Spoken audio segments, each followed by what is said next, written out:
So, a book review. World War Hulk 2007 by Greg Pak and John Romita Jr. So, I just finished reading this a little while ago. Sure, everybody involved. This story is so goddamn beautiful and iconic. Love it. Let's get to the art.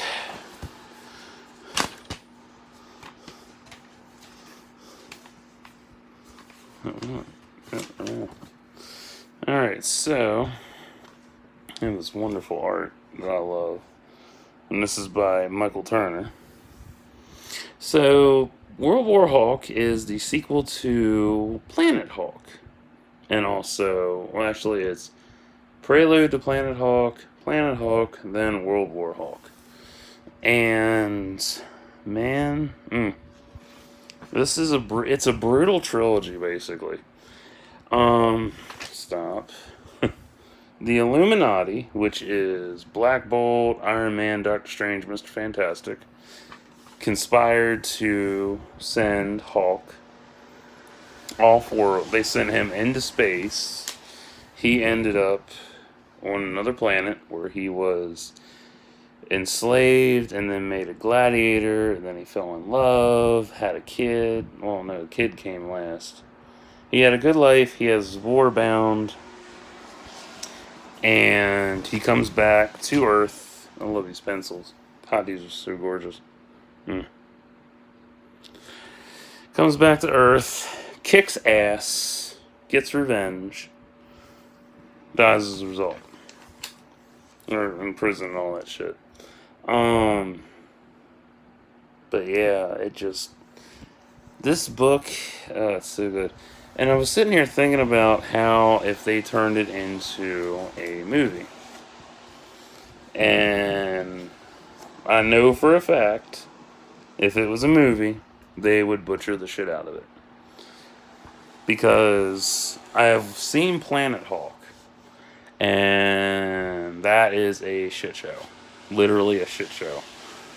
Because all it does is focuses on Hulk's power and shit. They cut out the romance storyline, Silver Surfer, and one of the Brood as well. But this, if they adapted this into a film with today's outlook and shit, longtime fans would be disappointed because it didn't follow the book like me. Newer fans would be disappointed because Hulk's a bad guy. Like, whatever. If they adapted it, they would cut out everybody involved, literally. They would cut out every motherfucking hero except for, or no, they cut out everybody and make it that it was Iron Man and Thor and Cap. Oh no, Iron Man and Thor that did it. Because I hated, let me bring up Civil War. Civil War, the film, total shit show. Complete watered down garbage. I don't like it. I fucking hate it. The comic line, excellent, complex narrative with real goddamn consequences. It's so dumb. The movie's dumb as hell. The book series is amazing. This is dark, slightly funny, complex, because you get 3 points of view in this. You get Hawk's point of view, you get the hero's point of view, and you get the citizens' point of view of, the whole event and what happened. You get, it's such a damn good story and doesn't get talked about as much, and I love it. And when I first read this, I was so excited because the Planet Hulk left me in, I was shook, I was in tears, I was in shock, all that shit, just all the emotions, And he came back to get revenge. And it's so powerful and shit that, he would have destroyed the fucking world. And, they really couldn't do. If they were to do this as a movie, if it was true to form, followed the fucking comic, do it animated.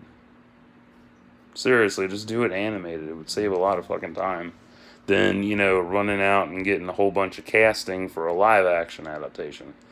Because we all know a live action adaptation would be a watered down 2 hours. 2 hours and 20 minutes, probably, at least. I do love Greg Pak and John Romita Jr.'s work. I actually have a card set of Spider-Man cards from John Romita Jr. I bought, where did I get them? At the A to Z Toys a few years ago. It has, they're all metal cards. They're all metal sketches. It's really awesome. I'll have to show you sometime once I find them in the damn bin. I forget what Greg Pak worked on. He did a lot of different work. But I do like his work, and just everything with this is gorgeous. It's a great story. It's a great finisher for, a time for, Hulk's storyline. I love it so much. Because it introduced, a whole new narrative for him. He was always seen as the outcast and shunned, but always welcomed because he was, the heavy hitter of the team. Whereas he comes back, he goes to another planet, and he's hailed as the Green King, a hero, world breaker, cool, and all this other stuff. And he's got his loyalists, he's got his, what else does he have? He had his wife, and then she died in an explosion, which turned out to be not what he thought it was. But it's one of those, it's a powerful story for Hulk. It's a landmark story for him. And I love that so much. Now, I haven't read everything of Marvel. The most I've read from Marvel was, early 2000s for the most part, and then the animated movies, and then the live action and the TV shows from the 90s. But yeah, if they were to make this a movie, it would suck. It would just be so bad. But the comic, solid 11, man. It's worth reading. Like, if you are a Hulk fan, it's definitely something for you to check out. If you like Marvel, it's definitely up your alley. If you're not into Greg Pak's work, or John Romita Jr., or everybody involved that brought it to life, totally get it. Not everybody has a favorite artist and storyteller. I like all of them for the most part. Like me, when I go into a comic, I'm open-minded. I don't sit there and, ridicule the fuck out of it every page and shit, I just grab it, read it, get sucked into it. That's my timeline for what I read. What else was there? This whole story is amazing. My favorite part was the gladiator arena, where Hulk had, the four of them fight each other. He had Black Bolt, Iron Man, Doctor Strange, Mr. Fantastic fight each other. That was awesome. That was brutal.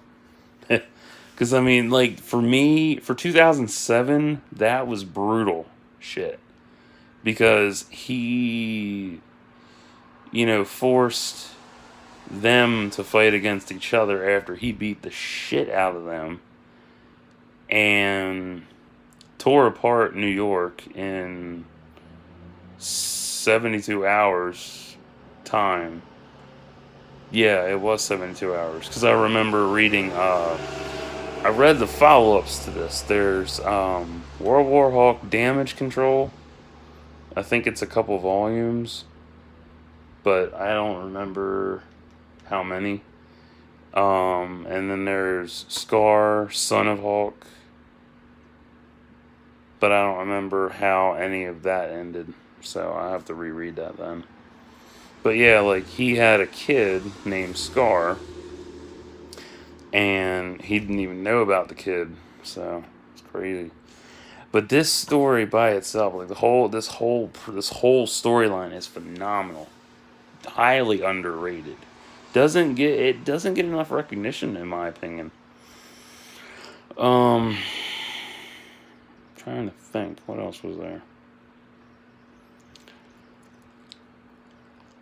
I don't know. um, I mean, it's nice to see, and the thing about this is that this takes place after the first Civil War, which I've talked about already. But that one I don't really care for. That movie's bullshit. Fuck that thing. The comic version of Civil War, it takes place after that, which is amazing. So worth the read. Ugh, man. So, yeah. So, if you aren't into this at all, it's totally cool. I get it. It's awesome. Not everybody's into the artwork and the style, story, people, whatever. So, yeah. So until next time, like and subscribe for thoughts and prayers. Oh, if you don't like comics, this ain't for you either. So I don't know why the fuck you watched it. But yeah, anyway, like and subscribe for thoughts and prayers.